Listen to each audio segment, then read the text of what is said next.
At Nathan Cole's wedding, his bride took the microphone and said, "I saved him from that broken woman." Guests laughed and toasted. Then a waitress walked up, took off her hat and said, "I'm his daughter, and I have something to say." The bride turned white. I was sitting at the back of the ballroom when the bride raised her champagne glass and said, "I saved him from that broken woman." People laughed. They actually laughed. Some clinked glasses, others nodded, smiling like she had just delivered the punchline of the night. I could feel my face flush, not from shame but from the heat of every buried memory rising to the surface. My stomach turned, but I stayed seated. I didn't cry. I didn't flinch. Then, through the glittering noise, a waitress stepped forward. She moved slowly, like she was walking through water.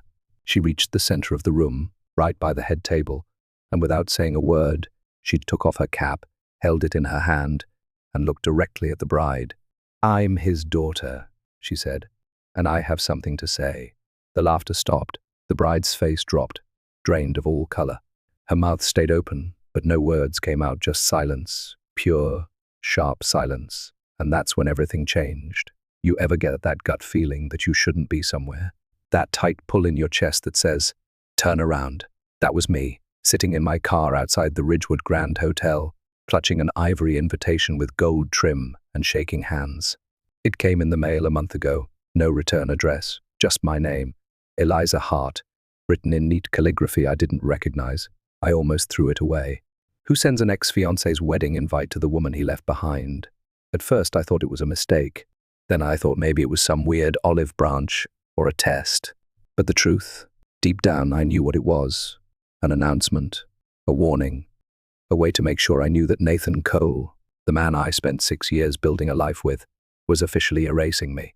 I hadn't seen him in 3 years, not since he left our apartment in the middle of the night after I lost the baby. He didn't even look back, just said he couldn't live in sadness anymore, packed a duffel bag, left a note, and vanished. But it wasn't just me he left. It was her too, Mia, his daughter from a woman who walked out years before we met. She was 5 when she came to live with us. From the second she held my hand and called me Mommy, I stopped being just someone who loved Nathan. I became someone who belonged to her. And when Nathan left, Mia stayed not by accident, by choice. For months, I was a shell. Waking up felt like dragging myself through cement. The silence in our home was unbearable. Every photo, every song, every corner of the apartment held echoes of a family that barely got a chance to exist. There were days I couldn't even pick up the phone. I stopped answering friends. I stopped looking in mirrors. But I still packed Mia's lunch. I still braided her hair. I still helped her study for spelling tests, while trying not to let her see me cry. One night, I was sitting on the bathroom floor, shaking after yet another call from a debt collector, when Mia knocked on the door. She was 10, barely up to my ribs. She pushed the door open, sat down next to me, and handed me a peanut butter sandwich. "You forgot to eat," she said. I think that was the moment I realized I wasn't alone. And if she wasn't giving up on me, I couldn't give up on myself. It took 2 years of therapy, odd jobs, and nights reading self-help books just to feel human again. But slowly, I found pieces of myself I'd forgotten I had. I started designing again, websites, logos, anything I could get freelance. I moved us into a smaller place, closer to Mia's school. I even laughed again, real belly laughs, the kind you feel in your ribs. They were rare, but they came. When the invitation arrived, I left it on the kitchen table for days. Mia was the one who finally picked it up and read it out loud. Her voice didn't shake. "You should go," she said. "Not for him, for you." "For what?" I asked, exhausted. "So I can watch him start a new life with someone prettier, richer." "No," she said. "So he sees what he lost." I looked at her, 16 now, wise beyond anything I'd ever been at her age. And suddenly I realized she wasn't just talking about Nathan. She was talking about me. I was still treating myself like the broken version he left, but she saw someone stronger. So I said yes. Uncle Tom, who helped raise me after my mum passed, agreed to drive us. He never liked Nathan, said his smile came too easily, and his eyes stayed too still. I asked him to sit in the back row with me. I didn't want to be seen, just there, just visible. I didn't know what I was walking into. I expected awkwardness, maybe a few whispers. What I didn't expect was a setup, a stage for humiliation dressed in white lace and gold chandeliers. But I'll get to that. Because before the microphone was picked up, before the glasses were raised, and the lies poured out like champagne. I stood in that ballroom, looked at the man I used to love, and realized something I hadn't said out loud until that day. He didn't break me. He abandoned the pieces, and I put myself back together without him. The wedding was everything you'd expect from someone desperate to prove their life was perfect. Crystal chandeliers hung like glass teardrops from the vaulted ceiling. The aisle was lined with imported white orchids. Every napkin was monogrammed. Even the string quartet seemed to play with a kind of smug precision. I stood in the doorway longer than I should have, trying to keep my breathing even. Mia had already disappeared into the kitchen to report for her shift. She'd taken a job with the catering service, swearing it had nothing to do with wanting to keep an eye on me, but I knew better. She wasn't just there to serve canapes. She was there to protect me in the quiet, fierce way she always had. I spotted Uncle Tom near the back, already seated. He gave me a short nod that said, "You're doing fine, even if it feels like hell." I slipped into the seat beside him, folded my hands in my lap, and tried not to look toward the altar. But I saw him, Nathan.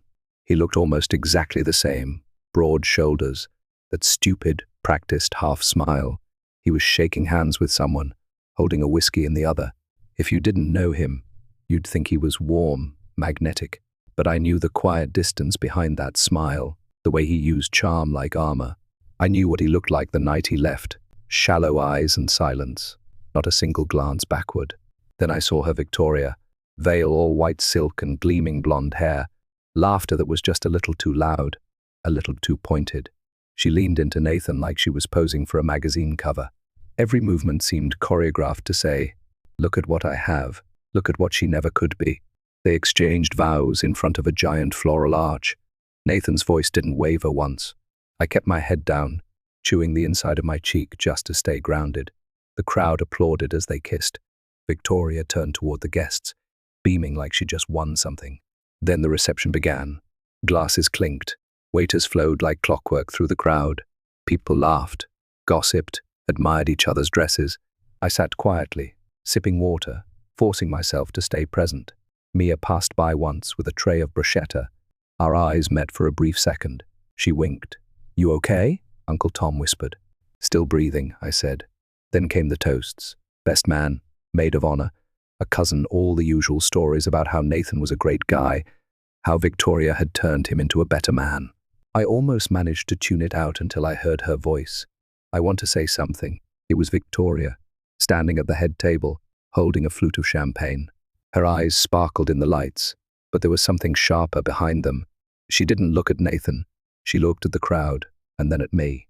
When I met Nathan, he was a good man, but he was hurt, damaged by someone who didn't know how to love him right.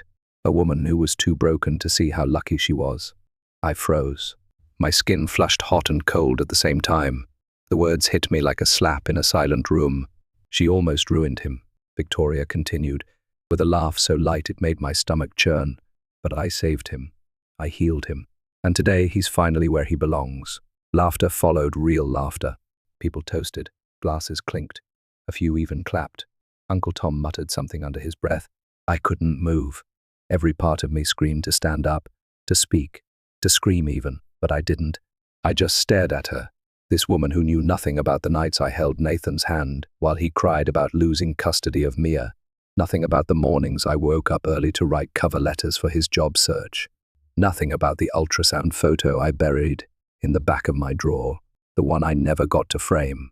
She didn't save him. She just arrived after he'd already run. And that's when I noticed the movement near the kitchen. One of the waitresses had stopped walking. She was staring directly at Victoria, her jaw tight, fists clenched. It was Mia. She stepped forward, shaking but steady, and began to walk past the tables, past the clinking glasses, straight toward the mic.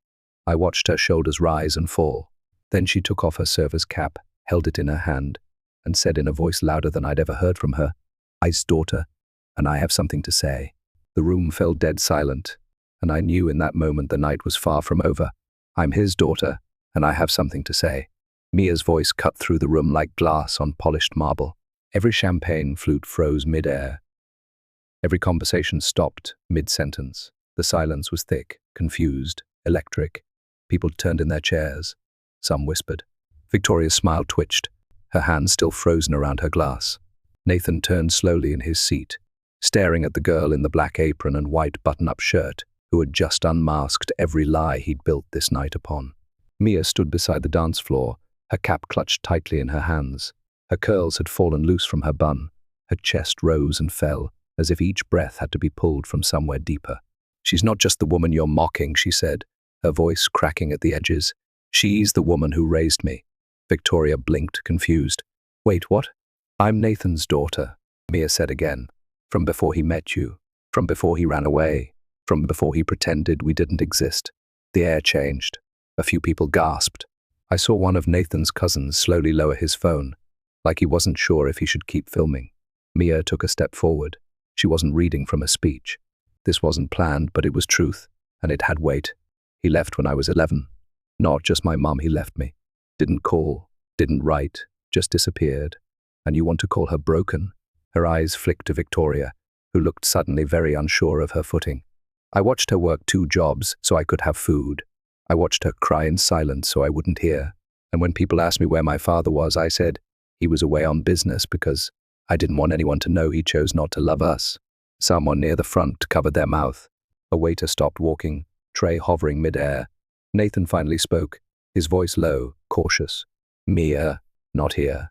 "Oh, now you remember my name," Mia snapped, stepping closer. "When I sent you birthday cards, they came back unopened. When I emailed you to say I missed you, you didn't reply. You didn't even block me, you just ignored me. And now you're standing here, letting this woman talk about my mom like she's trash." He looked at me then, and for the first time, his expression cracked. I didn't feel pity. I didn't feel revenge. I felt clarity. I wasn't the one who should be ashamed. "She didn't break you," Mia continued, her voice shaking but rising. "You broke yourself. And then you tried to bury us like we didn't exist." Victoria looked around, eyes darting for support, but found none. Mia turned back to Nathan. "Is this true?" He didn't answer. He just stared at his daughter, like a stranger had walked in wearing his last chance. Mia walked toward me. Every step she took felt like a thunderclap in my chest. She reached for my hand. I stood, my fingers wrapped around hers, and in that small gesture, something inside me that had been dormant began to stir, not rage, not bitterness, power. "She didn't come here to fight," Mia said, turning back toward the crowd. "She came here because I told her to, because I wanted her to see that she doesn't need to hide anymore." Then she looked straight at Victoria, calm, steady.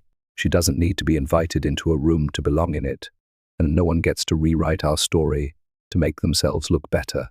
The room held its breath. Victoria's hand trembled around her champagne flute. "This is crazy," she mumbled. She's trying to ruin my wedding." Mia raised her chin. "You ruined it the second you built it on lies." Then she turned and walked away, pulling me with her. The crowd slowly parted. Whispers rose like smoke. No one stopped us. No one dared. Behind me, I heard Nathan call out once, "Mia," but she didn't even turn. Outside, the air was cool and still. Mia exhaled hard, like she'd been holding in the truth her whole life. She looked up at me, teary-eyed but smiling. "I wasn't going to let her humiliate you," she said. "Not after everything." "You didn't have to do that," I whispered. "Yes," she said. "I did. You saved me." It was time I returned the favor. And in that moment I realized the strongest love stories aren't always romantic. Some are built in silence, in healing, in survival. Some are born the moment a child decides to protect the person who never stopped protecting them. We hadn't even made it halfway down the hallway when someone behind us called out, sharp and panicked, "Wait." It was Victoria. She'd followed us out of the ballroom, dress trailing like a shredded veil of pride behind her. Her perfect curls bounced as she quickened her steps, but she didn't look perfect anymore. Her mascara had begun to smudge. Her hands were shaking. For the first time that night, she looked real and scared. Mia turned around first. I stayed still, unsure what this woman could possibly say that would matter now. "You can't just do that," Victoria snapped. "You can't just hijack my wedding and humiliate us." "Us?" Mia said, eyebrows raised. "I didn't say anything that wasn't true." "You could have handled it privately," Victoria said. "No," I said, stepping forward. "You could have handled it privately. But instead, you stood in a room full of strangers and tried to turn me into a villain." Victoria blinked, her eyes darting between us, looking for some foothold she'd lost. I didn't know he had a daughter. I didn't know. Did you ask? Mia interrupted. Or did you just believe the story that made you feel superior? Victoria opened her mouth. Nothing came out. Then Nathan appeared behind her, his jacket unbuttoned, tie hanging loose. His expression was different now, not cold, not composed, just exposed. Mia, he said, quieter this time. I never meant for this to happen. She turned to him slowly. Which part? Me being born? You abandoning me? Or watching someone else raise me while you vanished? He flinched. I thought I was protecting you, he mumbled. You thought disappearing was protection. He looked at me then. The first direct eye contact since we'd arrived. I was broken, Eliza, he said. You know I was. I was too, I answered, but I didn't leave. And there it was, the sentence that changed the air between us. Because no matter how many years had passed, no matter how many ways he tried to reframe it, he knew it was true. He ran. I stayed. I can't take it back, he said quietly. No, I said. You can't. Mia's voice broke the silence again. You know what I used to tell myself? That you were dead, that maybe something happened to you, and that's why you didn't come. Because the truth that you were alive and just didn't care was worse. Nathan's mouth opened and closed again. He looked down at the floor, at his feet, at the trail of choices he tried to forget. And then something happened I didn't expect. Mia stepped forward. She didn't scream. She didn't run. She just looked him in the eye and said, I forgive you. He looked up, startled. Not for you, she said. For me. Because carrying your absence has been exhausting. I'm done. He swallowed hard, nodding once, eyes glassy. You're incredible, you know that. She smiled, soft and sad. I know. She made me that way. She pointed to me. In that moment, that simple gesture was louder than any mic drop. It was the truth laid bare, with no glitter, no wine, no forced smiles, just a daughter choosing her mother in front of the man who had left them both. Victoria stepped back, arms folded. So what now? You just walk away and pretend you didn't wreck the night? Mia tilted her head. You wrecked it the moment you tried to build it on lies. And I added, if you wanted a perfect story, you should have picked someone with nothing to hide. We walked past them, out into the night. The sky was wide and deep above us. Clouds stretched like pulled cotton. It had started to drizzle, but none of us cared. The kind of storm we just weathered couldn't be measured in weather. Uncle Tom was waiting by the car. He looked at us, at Nathan still frozen in the entryway, and nodded slowly. Guess that's what you'd call a mic drop moment. Mia laughed, and I joined her. It wasn't bitter. It wasn't forced. It was real. In that moment, I felt light, not because anything had been fixed, not because Nathan finally understood what he lost, but because I knew who I was, and Mia knew who she was, and now, so did everyone else.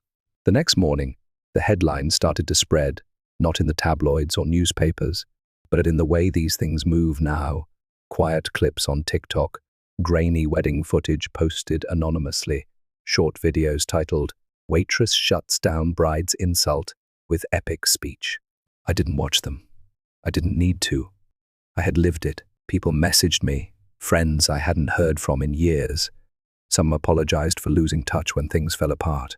Others just said, you were so brave. But the funny thing is, I didn't feel brave, not really, not in the spotlight, not when Victoria mocked me, and not even when Mia stood up and told the truth. I felt like someone who had finally stopped trying to disappear. Nathan never followed up. No phone call, no apology, no last-ditch effort to explain himself. I think he knew there was nothing left to explain. His story was written in the silence that followed his absence, and we were done reading it. Victoria's name popped up in the gossip circles for a week or two, enough to make it clear she'd become the punchline of her own party.